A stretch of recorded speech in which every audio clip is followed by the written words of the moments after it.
के संस्थान सांगानेर ब्रह्मचारिणी उषा दीदी जी।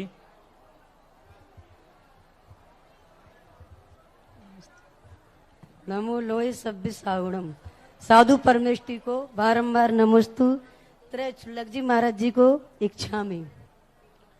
पूज्य मुनि श्री, आपको देख करके मेरे मन में शंका तो नहीं है, लेकिन आप पथरिया पधारे इसका मुझे अति प्रसन्नता है। पथरिया की समाज इतनी अच्छी समाज है, क्योंकि आप आए नहीं इसी पथरिया आपसे परिचित नहीं है। पथरिया की समाज एक थी, एक है और एक रहेगी। कभी भी कोई भी साधु आ जाए, ये पथरिया की समाज इतना मान सम्मान से उनकी दिनचर्या कराती है कि उनको पता नहीं चलता है कि हम कहाँ आ गए हैं।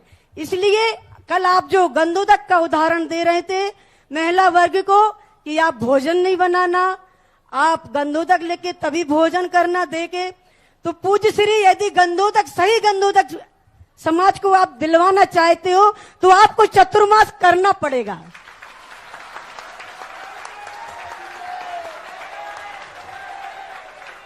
अब मेरी एक छोटी सी शंका है, सन 86 में मैंने ड्रेस चेंज की थी।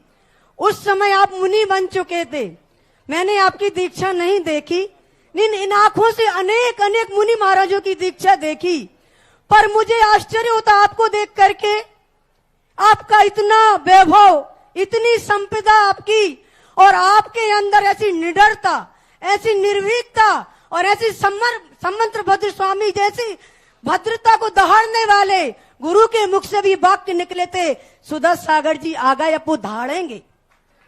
तो ये आपके अंदर अतिशय कहां से आया? आपको दीक्षा गुरुजी ने दी, मस्तक पर आचार्य श्री बीजाक्षर लिखते हैं, आचार्य श्री स्वस्तिक बनाते हैं, आचार्य श्री सिर पर हाथ भी रखते हैं, लेकिन आपका कौन सा बीजाक्षर अंदर प्रवेश कर गया जो सारी समाज आपकी हो जाती है और बोलने वाले बोलते रहते हैं? इसका समाधान मुझे चाहिए, आप इसको टाले ना और अच्छी विधिवत मुझे शंका का समाधान दे दें। पथरिया वालों ने वकील तो जबरदस्त खड़ा किया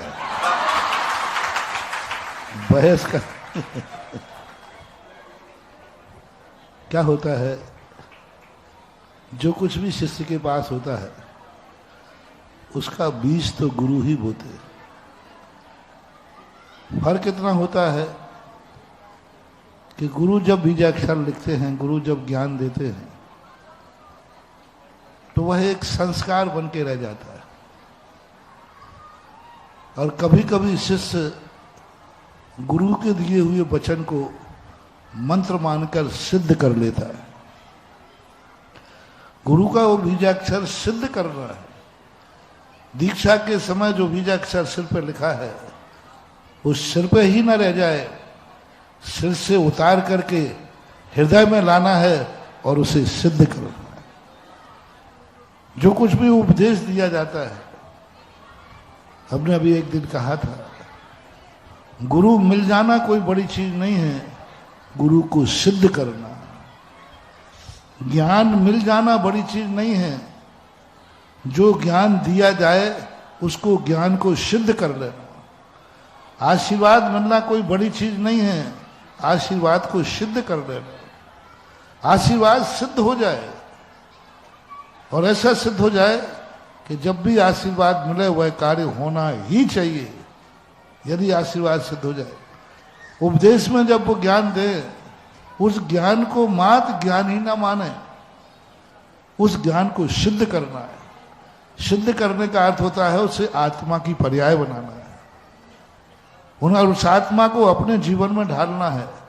मान लीजिए उन्हें सम्यक दर्शन का उपदेश दिया, तो हमें सम्यक दृष्टि होना ही है। सम्यक दर्शन का उपदेश दिया तो बस हमें होना ही है। और जब भी कोई भी चीज बोलते हैं तो ये मानना चाहिए, जैसे अभी मैंने कहा था, ये मेरे लिए दिया गया है और मेरा है और मुझे इसको सिद्ध करना है। हम वैसे ही तद्रूप होकर के रहेंगे, वैसा ही होना चाहिए। तो ये बात गुरु के द्वारा दिए हुए संस्कार तो सबको मिलते हैं, लेकिन मैंने गुरु के संस्कार को सिद्ध किया है, आत्मसात किया। गुरु के प्रवचनों को मैंने आत्मसात किया है। गुरु ने जो मंत्र दिए तद्रूप हुए और निडरता भी मेरे अंदर नहीं आई। मैं बड़ा ताज्जुब कर गया कि आचार्य सिंह ने एक बार, सबसे पहले जब मैंने बिहार किया तो मैंने कहा महाराज जी ये समाज तो बहुत बड़ी है और आपके सामने जब इतने कुतर करती है तो हमारे सामने कितने करेगी, हम कैसे जिएंगे इस समाज के बीच में। तो आचार्य सिंह ने कहा था, नैना घेर का वो शब्द मुझे याद है, जाओ हाथी के समान विचरण करना, हाथी के समान विचरण करना, बस ये कह दिया। अभी कुंडलपुर में बात आई, अभी जिसकी बात तुमने कही अभी 2.5 साल 2022 में, तो आचार्य सिंह ने नया नाम दिया कि कल से सुधा सागर दहाड़ेगा। अरे भाई मैंने कहा कि इन्होंने तो हाथी बनने को कहा था, हाथी तो चिघाड़ता है दहाड़ता नहीं है।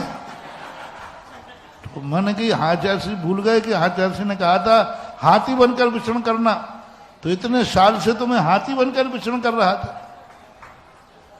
और हाथी का काम क्या है,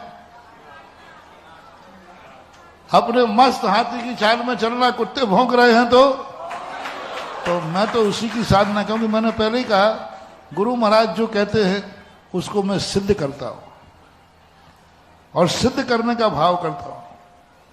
तो मैं तो गज चाल को सिद्ध किए बैठा था।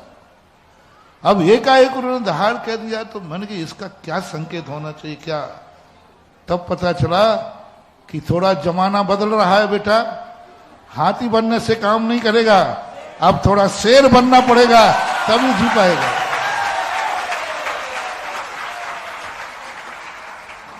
हाथी बनने से काम नहीं पड़ेगा, अब शेर बनना पड़ेगा। अब तुझे भी थोड़ा सा शेर बन करके जी, क्योंकि आज का युग हाथी बनकर जीने में जी करके। अब तो मैंने कहा कि आचार्य सिंह कुछ बोले मैं सिद्ध करता हूं उसको। आचार्य सिंह ने क्यों दहाड़ की कही जब उन्होंने गज के समान चलने को कहा था। तो मैंने तो इतने साल क्या बनने में निकाल दिए, गज जैसे नेचर बनाने का। अब उन्होंने दहाड़ का कहा तो मैं समझ गया कि गुरु का संकेत है बेटा, अब गज नहीं, अब दुनिया में ऐसे लोग निकम्बे हो गए हैं कि अब तुझे शेर बन करके जीना है और शेर की दहाड़ लगाना है। तब से मेरे में निडरता आ गई। मैंने गुरु के वचनों को सिद्ध किया है, करना है, करूंगा, जारी है, बस यही विशेषता मान लीजिए। बोलिए मुनि पुंगव श्री सुधा सागर जी महाराज के। हमारे बीच में पूज्य गुरुदेव की दिव्य देशना और आशीर्वाद के फलस्वरूप हमारे बीच आ रहे हैं जो स्वयं ही गौशाला निर्माण किए हैं और देवेंद्र नगर से हमारे बीच में हैं श्रीमान सौरभ जी जैन, अनुजा जैन, देवेंद्र।